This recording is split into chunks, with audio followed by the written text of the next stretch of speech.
Welcome to our channel. ఈరోజు మనతో పాటు రమ్మగారు ఉన్నారు. నమస్తే రమ్మగారు. నమస్తే జయ. రమ్మగారు, జీవితంలో ముందుకు వెళ్ళాలి, ముందుకు సాగుతూ ఉండాలి. ఆ తూకి ఎంత దీర్ఘం పెట్టాలి? ఎక్కడో ఒక చోట తూ అనేది ఆగుతుంది కదా, ఆపకుండా వెళ్ళటం కరెక్టా, లేకుంటే ఒక చోట మనం పులి స్టాప్ పెట్టాల్సిందేనంటారా? జీవితంలో ముందుకెళ్ళటం అంటే ఊరికే ముందుకెళ్ళిపోవడం కాదు, అసలు జీవితం అంటే ఏమిటో తెలుసుకోవాలి ముందు మనం. ఖచ్చితంగా కదా. జీవితం అంటే ఏమిటి, దీనికి ఎక్కడ మొదలు ఎక్కడ ఎండ్ అనేది తెలుసుకోవాలి. జీవితంలో ముందుకు పోవటం అనేది మనం మెటీరియలిస్టిక్ థింగ్స్లో తీసుకోకూడదు జయ. ఒక పారమార్థికమైన అర్థం ఉంది అందులో. రామకృష్ణ పరమహంస చెప్పిన కథ ఒకటి చెప్తాం చూడు. ఇదే దీని పాయింట్, ఇంకా వేరే దీని మీద డిస్కషన్ లేదు. కథ వింటే మనకు అర్థమైపోవాలన్నమాట. పూర్వం అట కట్టెలు కొట్టుకునేవాడు ఉండేవాడు. కట్టెలు కొట్టుకుని ఏం చేస్తారు, అడవికి వెళ్ళి అక్కడ ఏం డబ్బులు ఇవ్వక్కర్లా, శక్తి అనుసారం మనకు ఎంత ఓపిక ఉంటే అన్ని కట్టెలు కొట్టుకోవటం, ఎంత మొయ్యగలమో అన్ని కట్టెలు కొట్టుకుని ఊళ్ళోకి తెచ్చి అమ్మడైనని అమ్మడవటం. ఓ 2 పొయ్యిలు ఉంచుకుంటే తమ ఇంట్లో పొయ్యిలోకి, అప్పుడు గ్యాసులు లేవు కదా, 2 పొయ్యిలు చితుకులతో పాటు 2 కట్టెపేడు పెట్టుకుని అన్నం వండుకోవచ్చు. ఈ అమ్మిన కట్టెలతోటి బియ్యము పప్పు ఏదో కొనుక్కునేవాళ్ళు. అప్పట్లో అసలు జీవితాలు సింపుల్గా ఉండేవి. కట్టెలు కొట్టుకునే వాళ్ళు కూడా బతికేసిన రోజులు అవి. ఇప్పుడు ఖర్చులు ఎక్కువైపోయినాయి కదా, ఈ కట్టెలు కొట్టుకుంటూ ఉండేవాడు. అయితే రోజు ఒక అడవికి వెళ్ళేవాడు. ఓ రోజు ఒక సాధువు ఎదురొచ్చాడట అతనికి. ముందుకు పోనాయనా అని చెప్పాడు. విన్నాడు, ఓ దండం పెట్టాడు. వాళ్ళ తన అలవాటు ప్రకారం కట్టెలు కొట్టుకున్నాడు, ఇంటికి వచ్చేసాడు.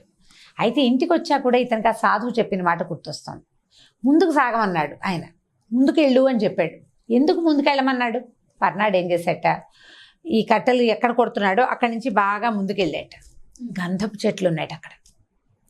హాహాహా, సాధువు ఎంత గొప్పగా చెప్పాడు అని చెప్పేసి గంధపు చెక్కలు దొరికినన్ని గంధపు కట్టెలు కొట్టుకొచ్చి చక్కగా మంచి రేటుకి అమ్ముకున్నాడు. బాగా డబ్బులు వచ్చి ఆ సాధువు ముందుకెళ్ళమన్న మాట అతన్ని వెంటాడుతూ ఉండేది. గంధపు చెక్కలతో ఆగల. గంధపు చెక్కలు కొట్టి ఇవాళ కొడితే 15 రోజులకి సరిపోతుంది ఆ తిండి. మామూలు చెక్కలు అయితే ఒక రోజుకే వస్తుంది అన్నం. గంధపు చెక్క కొట్టితే ఏముంది, బట్ చాలా డబ్బు వస్తుంది కదా. సరే, కొద్ది రోజులు నెల గడిచింది, మళ్ళీ వెళ్ళాడు. ఆయన ఇంకా ముందుకెళ్ళమన్నాడు. ముందుకు సాగు అన్నాడు. ఇంత ముందుకే అని చెప్పలేదు కదా, ఇంకా ముందుకెళ్ళాట. అక్కడ ఒక నదీ తీరంలోకి చేరాడు. ఆ నదీ తీరంలో వెండి గని ఒకటి కనపడింది అతనికి. తవ్వితే వెండి వస్తుంది. తవ్వగలిగినంత తవ్వి మోసుకొచ్చేసరికల్లా చాలా బాగుంది. ఇంటికి వచ్చాడు, అదంతా అమ్ముకున్నాడు, ధనవంతుడు అయ్యాడు బాగా. అయినా కూడా సాధువు ముందుకెళ్ళమన్న మాటే గుర్తొస్తూ ఉండేది. ఇంకా ముందుకెళ్ళి చూద్దాం, కొంత దూరం వచ్చాం, కట్టెల నుంచి గంధపు చెక్కలు వచ్చినాయి, దాని నుంచి వెండి గని వచ్చింది. ఈసారి నదిలోకి దిగాడట. నది దాటగానే బంగారపు గని కనపడిందట. మరీ బాగుంది, మహత్తరంగా ఉంది. బంగారం తవ్వుకొచ్చాడు, కోటీశ్వరుడైపోయాడు. ఇది బాగుంది. కోటీశ్వరుడయ్యా కూడా ముందుకు సాగమన్న మాటే వెంటాడుతోంది. ఈసారి గంధపు చెక్కలు దాటాడు, వెండి గని దాటాడు, బంగారపు గని దాటి కూడా ఇంకా ముందుకెళ్తే ఒక చోట ఒక గుహలాగా ఉండి వజ్రాలు, వైఢూర్యాలు, మరకత మాణిక్యాలు ఎన్ని దొరికినాయోట. మొయ్యగలిగినన్ని మోసుకుని తెచ్చుకున్నాడు. మామూలు 1 కోటికి పడేసరికి కాకుండా కోట్లకి పడగెత్తాడు. బాగా ఇంకా పైకి వెళ్ళిపోయాడు. ఇక అసలు ఇల్లు వాకిళ్ళు ఊరంతా సొంతమైపోయింది. నానా గందరగోళంగాను అద్భుతంగాను ఉంది, మహత్తరంగా ఉంది జీవితం.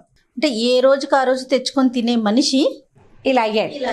అయ్యాక అయినా కూడా రాత్రి అయితే ముందుకు పోనాయనా అదే గుర్తొస్తుందా, వినపడుతూ ఉండేది అతనికి మనసులో. ఇంకా ముందుకెళ్ళమంటున్నాడు, ఏం చేయమంటున్నాడు. సరే, మళ్ళీ బయలుదేరాడు.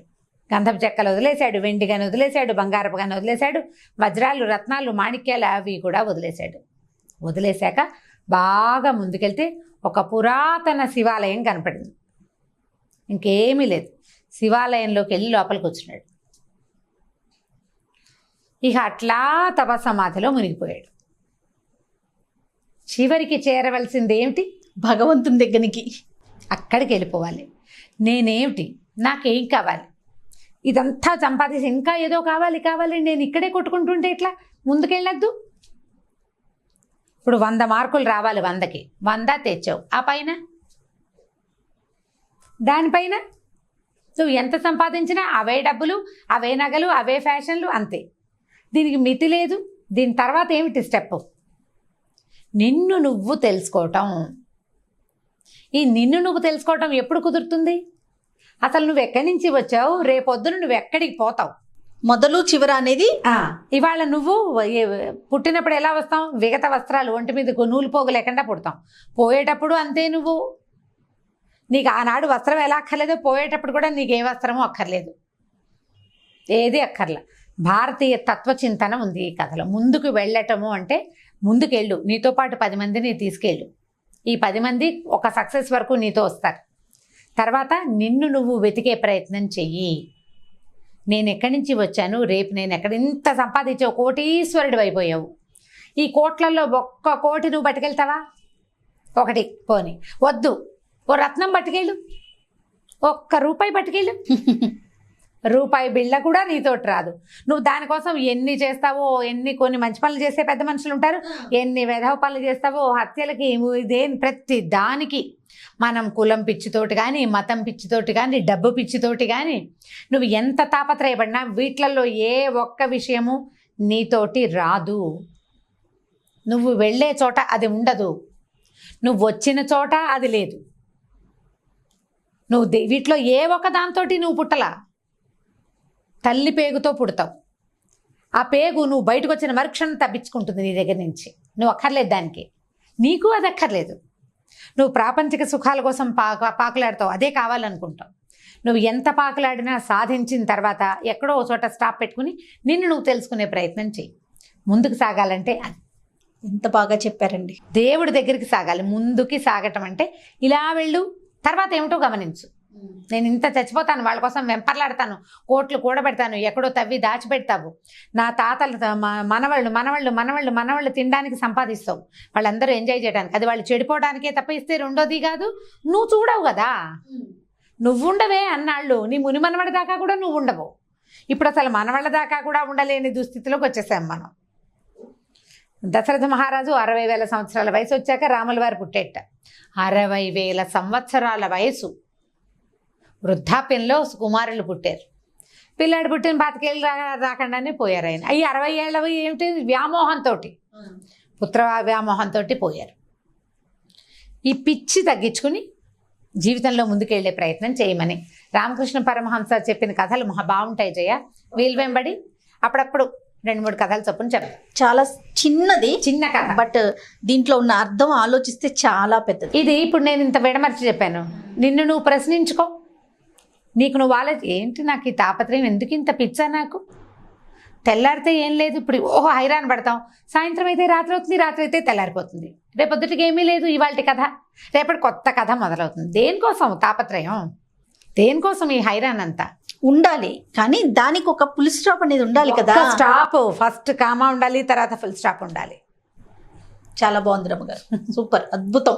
బహుశా పెద్దవాళ్ళకి ఇది అదే మనందరికీ. నమస్తే రమ్మగారు. నమస్తే. ఈ వీడియో కనుక మీకు నచ్చినట్లయితే లైక్ చేయండి, షేర్ చేయండి. మరిన్ని వీడియోస్ కోసం మా ఛానల్ని సబ్స్క్రైబ్ చేసుకోండి.